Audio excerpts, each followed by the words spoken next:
শুরুতে জানিয়ে দেব কার্গো জাহাজে হুতিদের হামলা, নাবিক গুরুতর আহত।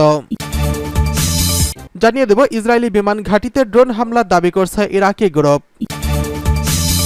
এছাড়া রয়েছে বাংলাদেশে কোটা আন্দোলনে হামলা, সংঘর্ষ, হত্যা, যা বলছে জাতিসংঘ। সর্বশেষ জানিয়ে দেব উজবেকিস্তানে ক্ষুদ্র পারমাণবিক বিদ্যুৎ কেন্দ্র নির্মাণ করবে রাশিয়া। কার্গো জাহাজে হুতিদের হামলা, নাবিক গুরুতর আহত। এডেন উপসাগরে ইয়েমেনের হুতি বিদ্রোহীদের ছোড়া দুটি ক্রুজ ক্ষেপণাস্ত্র একটি কার্গো জাহাজে আঘাত করেছে। এতে ক্রুদের একজন গুরুতর আহত হয়েছেন। পালাও পতাকাবাহী ইউক্রেনীয় মালিকানাধীন পোল্যান্ড পরিচালিত এমভি বার্নাভা নামের ওই জাহাজটি হামলায় ক্ষতিগ্রস্ত হয়। বেশ কয়েকটি স্থানে আগুন ধরে যায়। হামলা চলাকালে বেসামরিক এক নাবিক গুরুতর আহত হয়েছেন। যুক্তরাষ্ট্রের সেন্ট্রাল কমান্ড সেন্টকম বিবৃতিতে এমনটি জানিয়েছেন। সেন্টকম জানিয়েছে ইউএসএস ফিলিপাইন সি থেকে একটি এয়ারক্রাফট আহত ওই নাবিককে আরেকটি জাহাজে নিয়ে যায় চিকিৎসার জন্য। গত বছরের নভেম্বর থেকে লোহিত সাগর ও এডেন উপসাগরে ইসরায়েল সংশ্লিষ্ট জাহাজগুলোতে হামলা চালিয়ে আসছে হুতিরা। তারা বলছে গাজায় ইসরায়েলের যুদ্ধে ফিলিস্তিনিদের প্রতি সংহতি জানানোর অংশ হিসেবেই এসব হামলা চালানো হয়েছে। গাজা যুদ্ধে এই পর্যন্ত 37,232 জনের প্রাণ হারিয়েছেন। বৃহস্পতিবার ইরান সমর্থিত বিদ্রোহী গোষ্ঠীটি জানায় 24 ঘন্টায় তারা 3টি জাহাজে হামলা চালিয়েছে। সেই 3 জাহাজের একটি হলো বারবেনা। সংগঠনটি বলে গাজা উপত্যকার বাসিন্দাদের বিরুদ্ধে সংগঠিত অপরাধের প্রতিশোধ নিতে এবং ইয়েমেনের বিরুদ্ধে আমেরিকান ব্রিটিশ আগ্রাসনের প্রতিক্রিয়া হিসেবে এসব হামলা চালানো হয়েছে। বৃহস্পতিবার সকালে ব্রিটিশ সামরিক বাহিনীর ইউকেএমটিএস সেন্টার জানায় একটি জাহাজে হামলা হয়, আগুন ধরে যায়। এদিকে ইসরায়েলি বিমান ঘাঁটিতে ড্রোন হামলার দাবি ইরাকি গ্রুপের। ইসরায়েলের রামাত ডেভিড বিমানবন্দর ঘাঁটিতে ড্রোন হামলা চালিয়েছে ইরান সমর্থিত ইরাকের ইসলামী প্রতিরোধ গোষ্ঠী। স্থানীয় সময় ভোরে ইসরায়েলের দখলকৃত ওই ভূমিতে ড্রোন হামলা চালানো হয়েছে বলে দাবি করা হচ্ছে। এক বিবৃতিতে ইসলামী প্রতিরোধ গোষ্ঠী বলেছে, গাজায় ফিলিস্তিনিদের বেসামরিক নাগরিক হত্যার প্রতিক্রিয়া হিসেবে এই হামলা চালানো হয়েছে। ইহুদিবাদী অবস্থানগুলিকে টার্গেট করা অব্যাহত রাখা হবে। এই ধরনের হামলার বিষয়ে কোনো তথ্য দিতে পারেনি ইসরায়েলি প্রতিরক্ষা বাহিনী আইডিএফ জানিয়েছে ওই ঘাঁটিতে সতর্কীকরণ সাইরেনের শব্দও শোনা যায়নি। উল্লেখ্য, গত বছরের অক্টোবর থেকে ইসরায়েলি বাহিনী আগ্রাসনের পর থেকে দখলদার লক্ষ্যবস্তুতে হামলা চালিয়ে আসছে ইরাকের ইসলামী প্রতিরোধ গোষ্ঠীটি। গাজায় ইসরায়েলি গণহত্যার জন্য ওয়াশিংটনের সমর্থনের প্রতিশোধ হিসেবে অবরোধটি ইরাক এবং প্রতিবেশী সিরিয়ার আমেরিকান সামরিক ঘাঁটিতে আঘাত হেনেছে।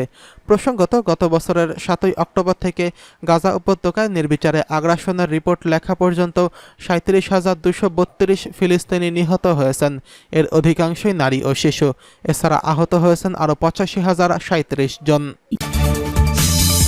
এদিকে বাংলাদেশে কোটা আন্দোলনের হামলা, সংঘর্ষ, হত্যা, যা বলছে জাতিসংঘ। বাংলাদেশের সরকারি চাকরিতে কোটা সংস্কারের দাবির আন্দোলনের শিক্ষার্থীদের উপর হামলা ও হত্যাকাণ্ডের ঘটনার প্রতিক্রিয়া জানিয়েছে জাতিসংঘ। সংস্থাটি বলেছে, আন্দোলন ঘিরে বাংলাদেশে চলমান ঘটনা প্রবাহ সম্পর্কে জাতিসংঘ অবগত হয়েছে।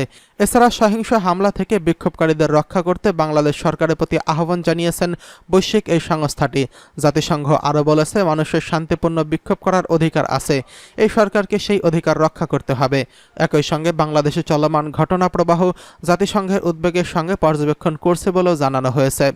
স্থানীয় সময় মঙ্গলবার জাতিসংঘের নিয়মিত ব্রিফিংয়ে এক সাংবাদিকের প্রশ্নের জবাবে মহাসচিব অ্যান্তোনিও গুতেরেসের মুখপাত্র স্টিফেন ডুজারিক এই মন্তব্য করেন। এদিনের ব্রিফিংয়ে একটি সাংবাদিক বাংলাদেশের চাকরিতে সরকারি কোটা সংস্কারের দাবিতে আন্দোলনরত শিক্ষার্থীদের উপর হামলা, সংঘর্ষ এবং হত্যাকাণ্ডের বিষয়ে জানতে চান। তিনি বলেন, বাংলাদেশের সরকারি চাকরিতে তথাকথিত কোটা পদ্ধতির পরিবর্তে মেধাভিত্তিক নিয়োগ দেওয়ার ব্যবস্থার দাবিতে দেশব্যাপী বিক্ষোভ চলছে। সরকারের সহযোগী সংগঠন ছাত্রলীগ নিরাপত্তা বাহিনীকে সঙ্গে নিয়ে আন্দোলনকারীদের উপর হামলা চালিয়েছে। বিক্ষোভকারীদের হামলায় 6 শিক্ষার্থী নিহত হয়েছেন। জাতিসংঘের মহাসচিব এই পরিস্থিতি সম্পর্কে অবগত আছেন কিনা এমন প্রশ্নের জবাবে জাতিসংঘের মহাসচিবের মুখপাত্র স্টিফেন ডুজারিক বলেন, হ্যাঁ, আমরা বাংলাদেশে চলমান পরিস্থিতি সম্পর্কে খুব ভালোভাবে অবজারভেশন করছি। আমরা ঘনিষ্ঠভাবে এই উদ্বেগের পরিস্থিতিতে নজর রাখছি। তিনি আরও বলেন, আমি মনে করি বাংলাদেশ হোক কিংবা বিশ্বের অন্য কোথাও মানুষের শান্তিপূর্ণ বিক্ষোভ করার অধিকার রয়েছে। যে কোনো ধরনের হুমকি ও সহিংসতা থেকে বিক্ষোভকারীদের রক্ষা করার জন্য আমরা বাংলাদেশের সরকারের প্রতি আহ্বান জানাই। বিশেষ করে যুবক বা শিশু বা প্রতিবন্ধী ব্যক্তিদের মতো যাদের অতিরিক্ত সুরক্ষার প্রয়োজন হতে পারে, তারা যেন শান্তিপূর্ণভাবে প্রতিবাদ করতে পারে। করেন। স্টিফেন ডুজারিক বলেন, শান্তিপূর্ণ প্রদর্শন করতে পারা একটি মৌলিক মানবাধিকার এবং সরকারের উচিত সেই অধিকারগুলোকে রক্ষা করা। উল্লেখ্য, রোববার চীন সফর নিয়ে আয়োজিত সংবাদ সম্মেলনে কোটা সংস্কারের আন্দোলন প্রসঙ্গে করা এক প্রশ্নের জবাবে প্রধানমন্ত্রী শেখ হাসিনা বলেন, মুক্তিযুদ্ধ নিয়ে এত ক্ষোভ কেন? মুক্তিযোদ্ধার নাতিপুতিরা কিছুই পাবে না, তাহলে কি রাজাকারের নাতিপুতিরা পাবে? প্রধানমন্ত্রীর এই বক্তব্যে কোটা সংস্কার আন্দোলনকারীদের রাজাকারের বাচ্চা বা নাতিপুতি বলা হয়েছে বলে অভিযোগ করে রোববার রাত থেকে প্রতিবাদ শুরু করেন ঢাকা বিশ্ববিদ্যালয়ের শিক্ষার্থীরা। প্রথম রাতে রোকেয়া হলের সামনে মেয়ে শিক্ষার্থীরা হল থেকে মিছিল নিয়ে বের হয়ে আসেন। তারা স্লোগান দেওয়া শুরু করেন, তুমি কে আমি কে, রাজাকার রাজাকার। এক পর্যায়ে বিশ্ববিদ্যালয়ের সব হল থেকে ছেলে ও মেয়ে শিক্ষার্থীরা দলে দলে মিছিল নিয়ে টিএসসির রাজু ভাস্কর্যের সামনে এসে বিক্ষোভ শুরু করেন। প্রায় 1.5 ঘন্টা বিক্ষোভ শেষ হলে তারা হলে ফিরে যান।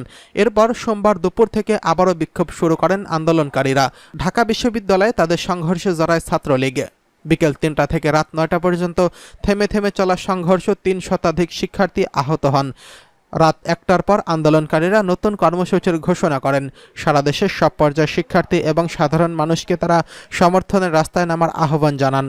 এরপর মঙ্গলবার সকাল 11টা থেকে রাজধানীর 15 থেকে 20টি স্থানে একযোগে সড়ক অবরোধ শুরু করেন। বিভিন্ন বেসরকারি সরকারি বিশ্ববিদ্যালয়ের শিক্ষার্থীরা অবরোধে গোটা রাজধানী অচল হয়ে পড়ে। পাশাপাশি চট্টগ্রাম, রাজশাহী, রংপুর, বগুড়া সহ দেশের প্রায় সর্বত্র শিক্ষার্থীরা রাস্তায় ও সড়কে নেমে আসেন। দুপুরের পর থেকে ঢাকায় সায়েন্স ল্যাব, চানখারপুল এবং ঢাকার বাইরে বিভিন্ন স্থানে আন্দোলনকারীদের সঙ্গে ছাত্রলীগ ও পুলিশের সংঘর্ষ হয়। সংঘর্ষে ঢাকা, চট্টগ্রাম, রংপুরে 6 জন নিহত হয়েছেন। সার্বিক পরিস্থিতি নিয়ন্ত্রণে রাজধানী ঢাকা সহ 4 জেলায় বিজিবি মোতায়েন করা হয়েছে। এদিকে উজবেকিস্তানে ক্ষুদ্র পারমাণবিক বিদ্যুৎ কেন্দ্র নির্মাণ করবে রাশিয়া। উজবেকিস্তানে একটি ক্ষুদ্র পারমাণবিক বিদ্যুৎ কেন্দ্র নির্মাণের লক্ষ্যে উজবেকিস্তান ও রাশিয়ার সংশ্লিষ্ট কর্তৃপক্ষের মধ্যে চুক্তি সই হয়েছে। রুশ প্রেসিডেন্ট ভ্লাদিমির পুতিন সম্পর্কিত উজবেকিস্তানে সফরকালে দেশটির পারমাণবিক বিদ্যুৎ কেন্দ্র নির্মাণ সহযোগিতা সংক্রান্ত দ্বিপাক্ষিক আন্তঃসরকারি চুক্তির কার্যপরিসর বৃদ্ধির লক্ষ্যে একটি প্রোটোকল স্বাক্ষরিত হয়। পরিবর্তিত চুক্তির অধীনে উজবেকিস্তানে ক্ষুদ্র পারমাণবিক বিদ্যুৎ কেন্দ্র নির্মাণের বিষয়টি অন্তর্ভুক্ত করা হয়েছে। একই সময় রসাটমের প্রকৌশল শাখা, এতমায়স্ত এক্সপার্ট এবং উজবেকিস্তানের পারমাণবিক শক্তি এজেন্সির অধীনস্থ director for the construction for nuclear power plants উজবেকিস্তানে একটি ক্ষুদ্র নিউক্লিয়ার পাওয়ার প্লান্ট নির্মাণের লক্ষ্যে চুক্তি সই হয়। রসাটসের এক প্রেস বিজ্ঞপ্তিতে এই তথ্য জানানো হয়।